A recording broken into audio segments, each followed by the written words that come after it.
let's talk about dates. No, not those. Yeah, those. I mean, look how much fun they're having. Dates are great, right? Until they're not. Like, maybe he said, "Sup, bruh?" to your dad. Maybe she won't stay off her phone. Maybe he won't stop taking selfies. Maybe he said you remind him of someone special. His ex-girlfriend. Yeah, next. It can make you wish dates came with an escape button. But there's a way to make dating a better experience. We can have coffee without conflict. We can go to dinner without wanting to dash.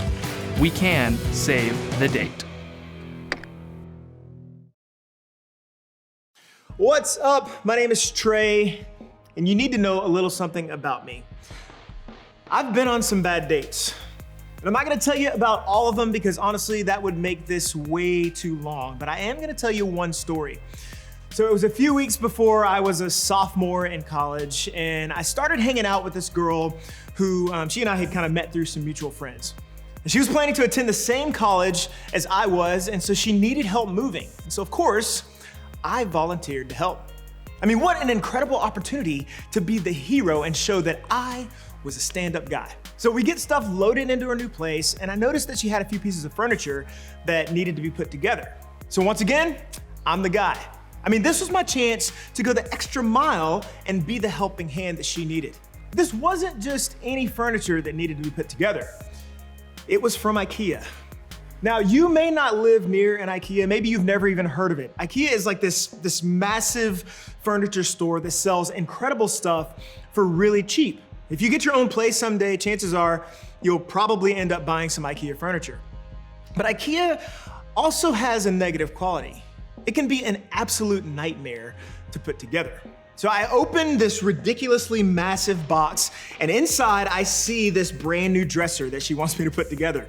Along with it, I see this small wrench and a bag with about 200 parts and an assembly sheet that had 0 written instructions.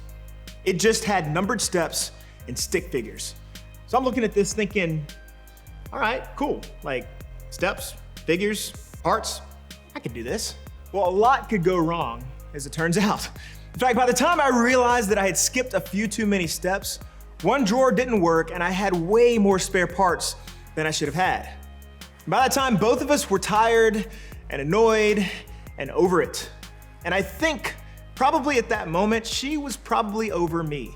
I remember sitting there wishing we had gone to a movie instead. And I was just thinking, like, is there any way to save this date? Now, I bet there's a good chance you've been there.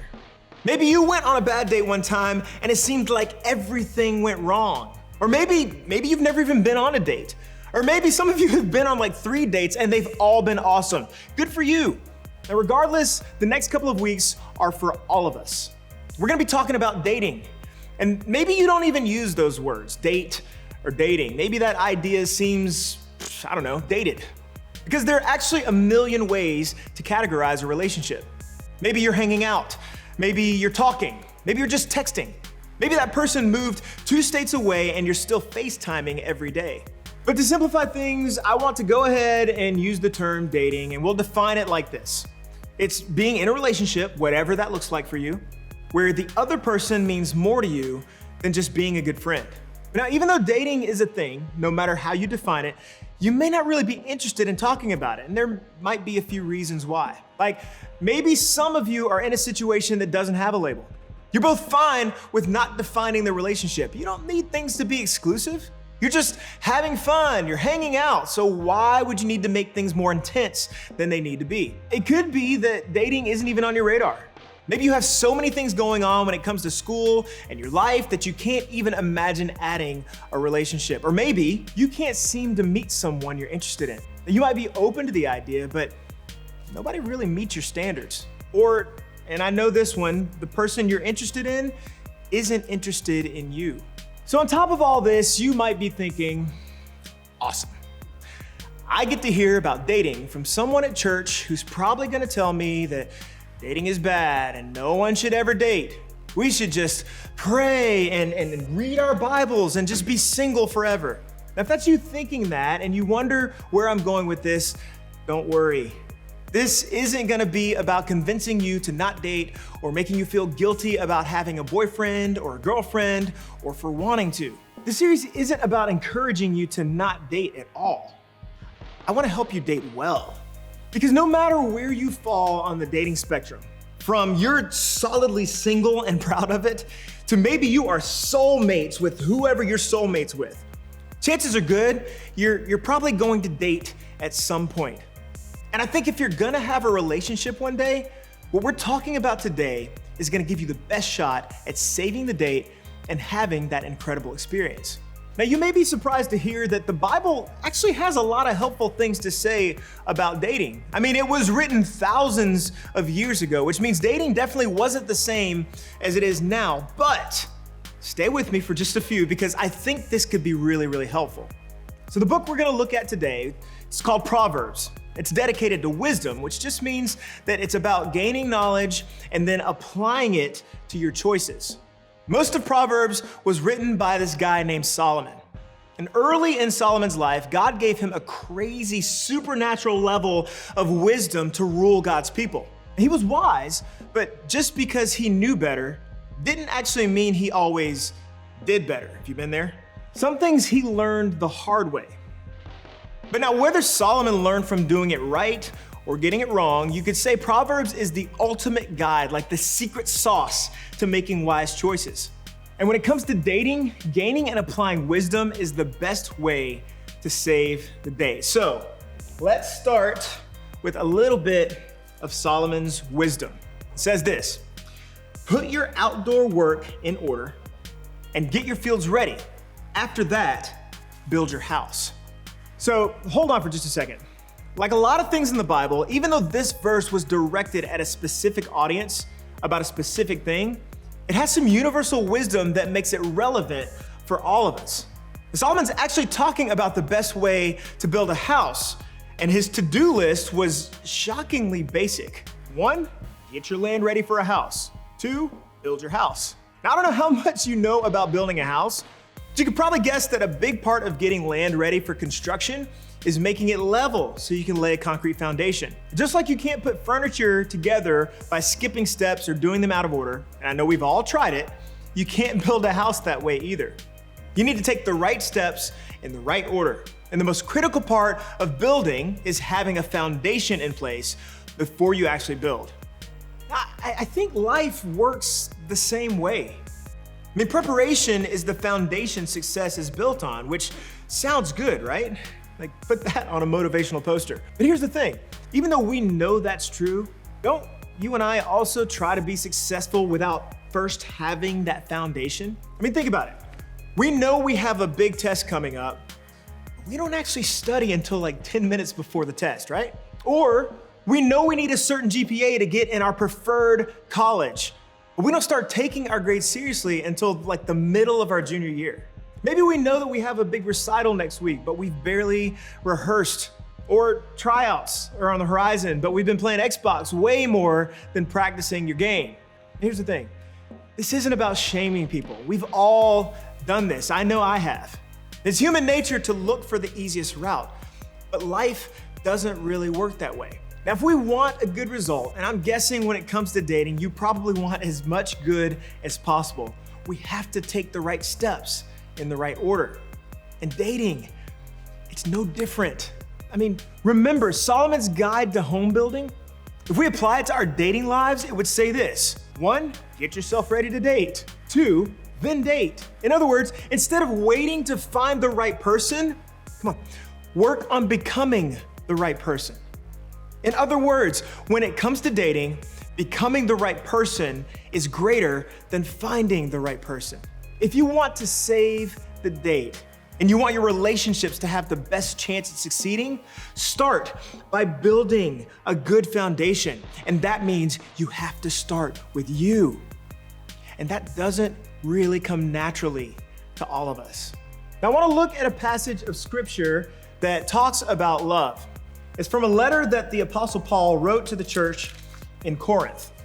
The chances are decent that if you've been to a wedding, you've heard somebody read this. It's from 1 Corinthians 13, and it goes like this: love is patient and kind. Love is not jealous or boastful or proud or rude. It does not demand its own way. It's not irritable, and it keeps no record of being wronged.